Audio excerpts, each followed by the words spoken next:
Hi, this is Amber Sassnet. Thank you for joining me for Visual and Graphic Organizers in the Classroom. So what is a graphic organizer? There are countless types of graphic organizers, and teachers can tailor them all for a specific content and for a specific purpose. Graphic organizers are simply visual representations of key content that are designed to assist students in organizing their ideas and retaining the content they are learning. Have you ever brainstormed a writing assignment, listing different ideas in clouds attached to a central hub? In social studies, did you create timelines of important historical events? What about in science? Ever had to draw the water cycle or life cycle of a frog? Most of us have used graphic organizers for years as students, simply without knowing the term graphic organizer. Today, let's focus on the most common types of graphic organizers and their characteristics. The Venn diagram, first produced by John Venn, has been in use for over 100 years, and it remains the most widely used. As you can see, the basic format of the Venn diagram is two circles representing two different objects, characters, events, or ideas with their commonalities overlapping in the center. Teachers can introduce material for almost any subject in which the Venn diagram is a useful tool. For example, comparing mammals to reptiles, comparing the antagonist and protagonist of a story, or even comparing two world wars. The concept map, also known as an idea web or bubble chart, begins with a central idea or central character in the center. With the subject matter in the center, students list separate details or ideas in each of the outside bubbles. The concept map method is best for activating prior knowledge and brainstorming or organizing thoughts before writing. This type of organizer is primarily used on writing assignments, short stories, or essays. The KWL diagram, short for Know, Wondering, and Learned diagram, is really a great tool for both teachers and students. It measures progress. In the beginning of a new content area, students are able to recall what information they already know, as the teacher also assesses what they already know. Students then add to the wondering column with their questions, which are great opportunities to learn. At the end of the course or subject matter, only new information is added to the learned column, and the teacher and students check to see what questions were answered from the wondering column. The last graphic organizer I'll discuss is the most basic of the graphic organizers, the T-chart.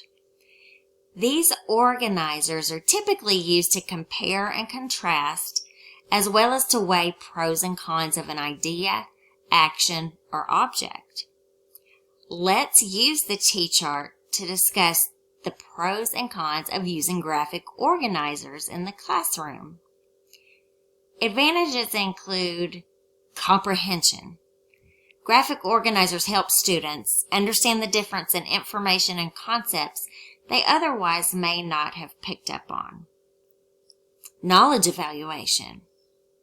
Graphic organizers are useful tools for teachers to evaluate what students already know and then be strategic about their planning and content going forward.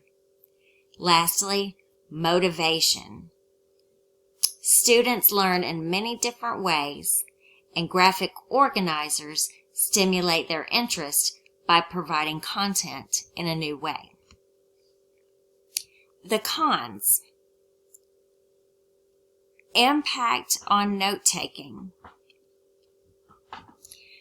By using graphic organizers, Often students don't take careful notes.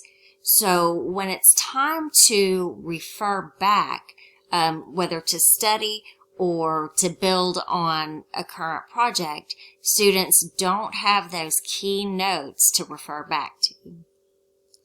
Another con is the impact on feedback. While teachers encourage discussions using the graphic organizers, they're often tedious to grade. They take a long time to go through, so they don't usually grade the graphic organizers. Rather, they grade the final product. So students actually could be missing out on important feedback that they would get if the graphic organizers were actually graded. When do you use graphic organizers? There are countless organizers and ways to implement them, and the resources for teachers really can be overwhelming. First, after deciding on the content and the assignment, teachers need to decide what the end goal of the assignment is. Once they know this, they simply need to assess which graphic organizer best suits their goal. As a recap, we discussed the Venn diagram, which is ideal for exploring the differences in two objects, events, characters, or ideas, finding commonality where the circles overlap. It is the most often used and works with almost any subject. The concept map or idea web is best for brainstorming during the writing process. In the KWL diagram, it is used primarily when measuring progress in lessons, and T-charts are most often used to compare and contrast, including exploring pros and cons.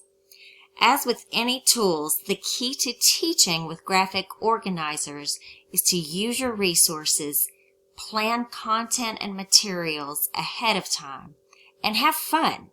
Students are more likely to be engaged when you are. I've included some resource links that I think will be helpful to both new and experienced teachers. These links contain printable worksheets, templates of graphic organizers that you can edit, and advice on how to use these resources.